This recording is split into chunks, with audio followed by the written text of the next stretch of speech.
Mr. Danny Wood and Donnie Wahlberg from New Kids on the Block. Good morning to you. Giggling away there, giggling away. Now, Hilary Jones referred to you there by saying that you're good, clean-living boys and all, and you don't smoke. So you have no vices at all, both of you? No? No, we don't smoke, definitely. But, drug-free. Drug-free. Well, I'm pleased about that. I'm pleased about that. Although, this sort of image that you have of being terribly clean-cut and, terribly decent living boys, has that been a bit of a handicap to you? Because people then are always going to try and find things and try and find out that you're really not.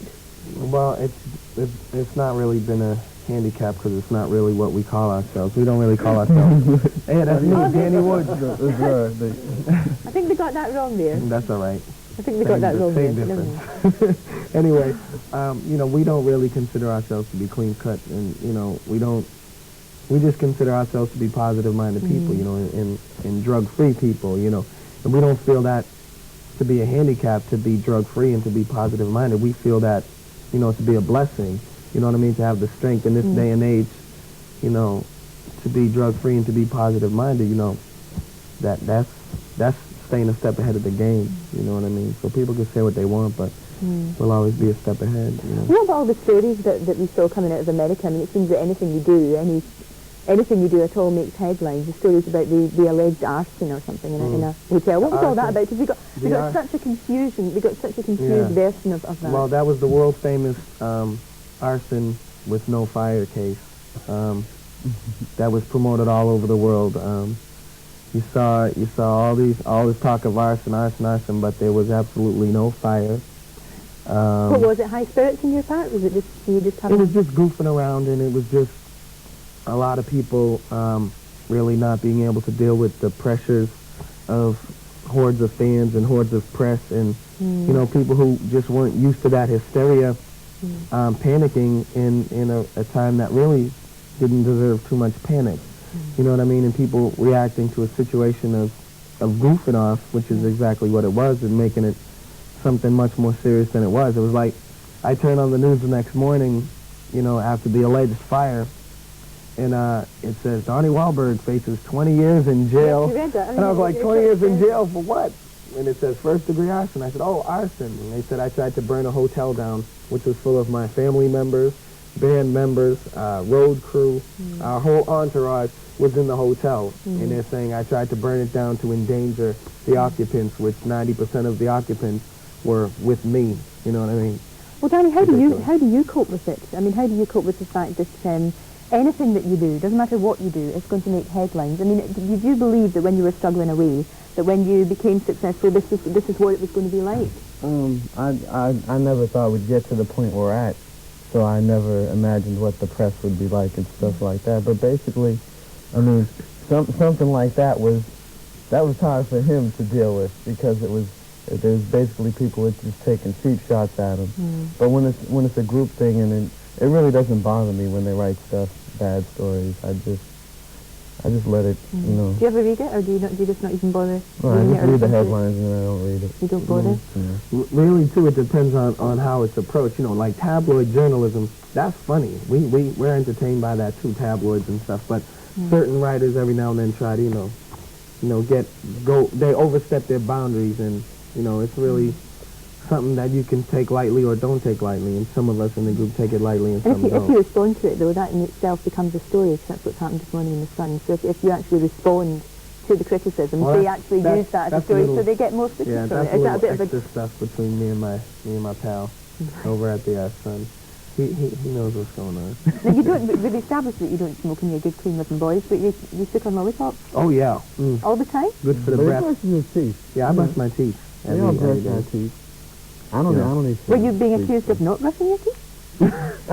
No, but I'm saying to counteract the lollipop, I brush my teeth a lot. You know what I mean? Because I get a few cavities from these things. Well, we're glad you've established that.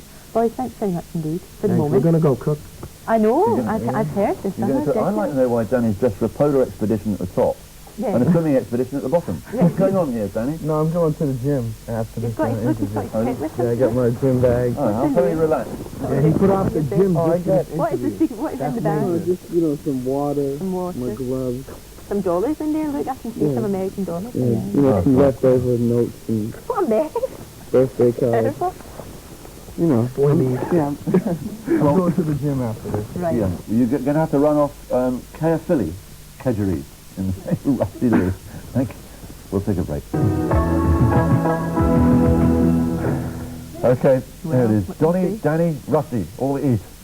And Caerphilly. Good morning to you. Oh, aren't I lucky, all those screaming girls out there, and I've got them. Ah! Isn't it great? Good morning to you.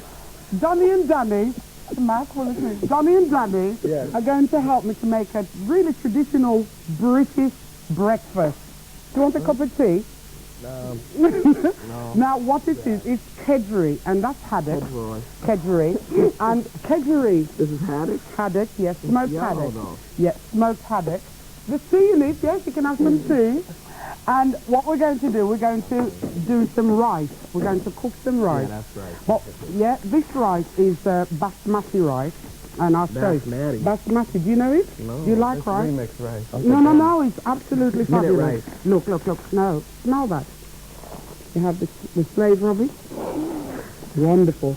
Now, I'm going to teach you how to cook perfect rice. All right. And this is what you do. better turn that fire down, please. Okay. Thank you. Panicking all. Yes, okay, I heard. No. How to get perfect rice every time. Say you judge amount of rice in the pan, just put an inch of water, boiling water above it. Yeah, just an inch above it. Okay. And then you boil it rapidly. You get the water? No, I'm just going to tell you. No, you're fighting the fires. And so you boil it really quick and get it bubbling. Then you pour all the water off and wash it in cold water, right? And then you put a knob of butter in there and a tight lid and leave it on a very low cooker, and you will get perfect rice every time. It's time to cook, isn't it? Okay. Yeah. Can you put that over there? I'm not going to let you not work. Now, what we've got in the pan is an ounce of butter. And we're putting 8 ounces of rice in it. I thought you cooked the rice in water. Yeah, it's already cooked. It's the one I did before. No, it's right here. I didn't cook it. No, it's all right. It's all right. This one's cooked. You're all right. You're safe. Okay. Then you put the 8 ounces of rice, and then that's the haddock that's been cooked for about 12 minutes in milk or water. Cook this right here. Where you get this extra food from? I've got to do about 3. No, I do it. I prepare it. And you put that in there. That goes in. All right. And do you know what this is? That's it. Stir it around. That's your rice and your haddock, a pound of haddock. Looks good. Great, thank you. And in there we've got 3 eggs. That goes in. Do you want to put that in? That's 3 eggs? Yeah, 3 eggs mashed together. Oh, mashed. There we are. All that goes in. Where are you appearing? Come on, tell me, where are you appearing?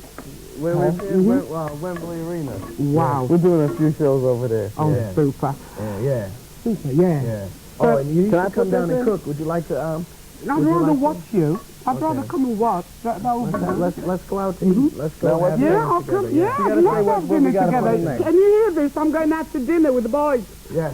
Put the cheese in. Yowza, baby. Where the cheese come from? Go on. Peas pod.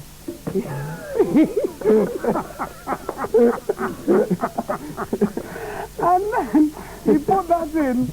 The worst part about this meal is the cream. If you're on a diet, I'm sorry. The cream on a diet. No, I can't get wicked. Can't you eat it?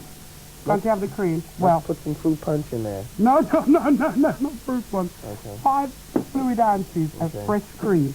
And that mixes all up.